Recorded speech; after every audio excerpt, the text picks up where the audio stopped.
alguma Rola coisa assim. rixa piloto e mecânico? Tipo, fora você no seu canal, sendo famoso e o caralho. Hoje em dia, não muito. Mas no passado, existia um pouco disso. Ah, é? Na época que eu trabalhei mesmo na Varig, lá nos anos 80, era muito diferente, cara. Você não via, assim, um piloto chegar para trabalhar, ou um comissário de bordo, vir trabalhar de ônibus, de metrô.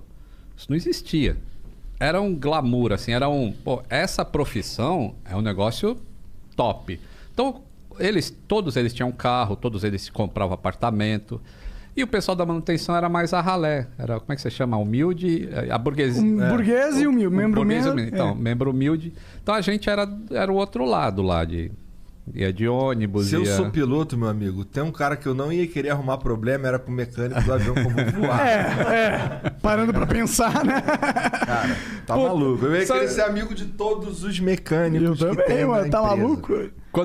Quando eu postei o vídeo falando, estão cancelando o Lito, alguma coisa assim, aí teve um cara que comentou assim e falou: pô, se eu sou piloto, a última pessoa que eu vou querer cancelar é o cara que conserta meu avião. Não, pior que é real. Mas, lembrando que não é os pilotos unidos que foram contra o Lito. É só um bando de piloto mela cueca que tem um ego frágil e se sente ofendido pelo sucesso alheio. É o que eu falo, tá? A grande maioria, e são muito gente boa, cara. E é um negócio assim, tipo... É uma qualificação muito difícil de obter. Tá? Eu conheço muito de avião. E... Pô, você ser mecânico de avião, mano... Você tem que ser um cara que vai controlar a vida das pessoas. Também. Igual o piloto. Porque tem uma... Tipo, exatamente. Se o mecânico falhar, o piloto não vai poder salvar todo mundo, tá ligado? Ele pode tentar pousar o caralho. Mas o piloto... Porra, o mecânico, né, cara? E assim, eu aprendi muita coisa com esse negócio de pilotagem. Sabe? Que abre o meu campo para produzir mais conteúdo interessante. Porque como eu também... Uma das minhas qualificações é ser instrutor de fatores humanos em manutenção de aeronaves. Que, na verdade, poderia ser manutenção, poderia ser área operacional de voo. Mas eu estudo sobre como o ser humano erra, porque todo ser humano erra, e como que a gente cria redes de segurança para que esse erro não se transforme num acidente.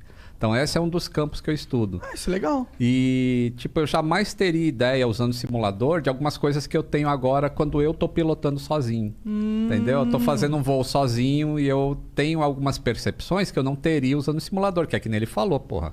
Caiu o simulador, você dá um restart e faz de novo. Na vida real não é assim. Então, acho que isso engrandece muito. Aí, quando tu fala assim, pô, tu aprendeu alguma coisa? Pra cacete, mas aprendi muito com esse negócio de pilotagem. Então, isso me deixa mais completo para fazer um conteúdo mais legal e para segurança de voo, que é isso que é o meu objetivo final. Curiosidade, quais são os safeguards que dão certo, assim, para erros humanos? Que a gente poderia extrapolar para nossa vida, assim, que você aprendeu? Tem duas coisas muito importantes que é muito feito, principalmente nos Estados Unidos, que são pioneiros nesse estudo. Que eu posso citar aqui. Um deles se chama cultura justa e o outro é o ser humano vai errar. Então, o avião é redundante. Então, a gente tem que criar uma redundância também para o erro humano. Aí eu vou dar um exemplo. Esses aviões que voam cruzando o oceano, eles têm 2 motores, certo? Ele não pode se afastar mais do que um tempo X de um lugar onde ele possa pousar.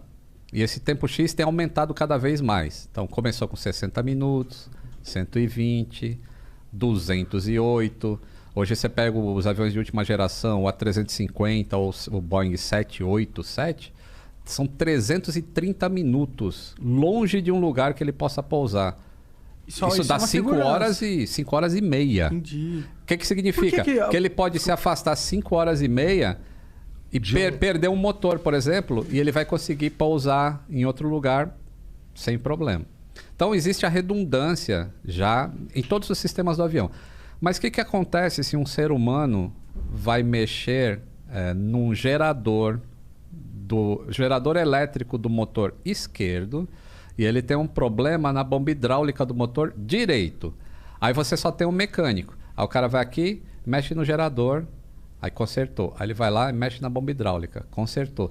Mas será que ele consertou? E se nesse dia esse cara que é o mecânico está divorciando da esposa, tá sabendo que tá perdendo tudo, que tá cheio de problema na cabeça. A mulher levou os discos dele. Levou os discos dele. Aí ele comete um erro aqui nesse motor e comete um erro ali no outro motor também. Pode acontecer isso. Pode. Então, uma das safeguards é essa. Se você tem sistemas semelhantes no avião, o mesmo mecânico não pode trabalhar nos dois. Entendeu? Porque se é para falhar alguma coisa em voo, que falhe um só, nunca outra coisa. Então esse é um dos safeguards. Interessante. Então todo voo leva pelo menos quantos mecânicos? No mínimo 2. No mínimo 2. No mínimo 2. Não vai a bordo não, né? Ah, não vai? Não. Na bordo não vai. É na hora da manutenção. Isso, na hora da manutenção. Isso é tipo, o avião tá no chão.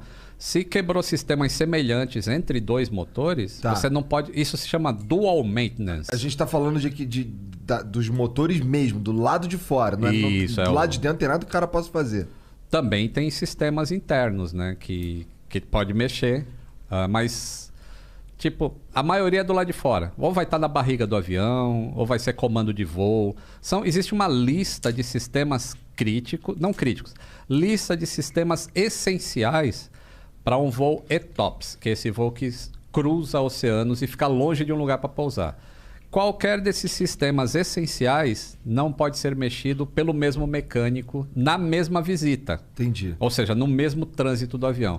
Então, se tiver problemas desses sistemas, tem que ser 2 mecânicos diferentes para excluir a possibilidade de erro. Então, esse é um safeguard. Legal. O outro é o da cultura justa que eu estava falando. Isso é um negócio muito avançado. O que é? Você não ser cuzão? Mais ou menos. Na verdade, é assim. Se entregue sem medo de ser punido. Essa é a cultura justa. É assim. Deixa eu pegar um exemplo que não dê problemas. Não é assim. Tu tá divorciando da esposa, foi trabalhar e não falou pra ninguém. E aí você abriu uma tampa de óleo lá para colocar óleo no motor e só fechou a tampa de acesso, mas esqueceu a tampinha do óleo aberta. Porque tua cabeça tá em outro lugar. Na hora que tu ia fechar a tampinha, tocou teu telefone e era a sogra ou a mulher te enchendo o saco. Aí tu esqueceu aquilo. Fechou e o avião foi embora.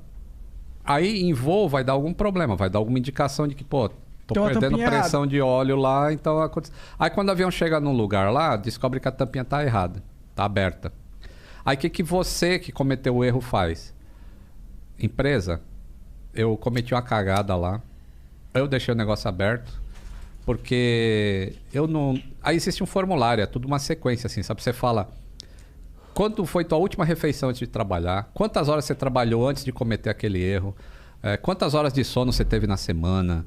Quantas horas você trabalhou na última semana? Tem um monte de informação que você tem que colocar nesse relatório. Mas a essência é o seguinte. Fale o que você fez de errado, porque acontece 2 coisas. Primeiro, a gente te protege desde que seja um erro e não uma violação. Violação é diferente, eu vou falar de violação. Tá bom.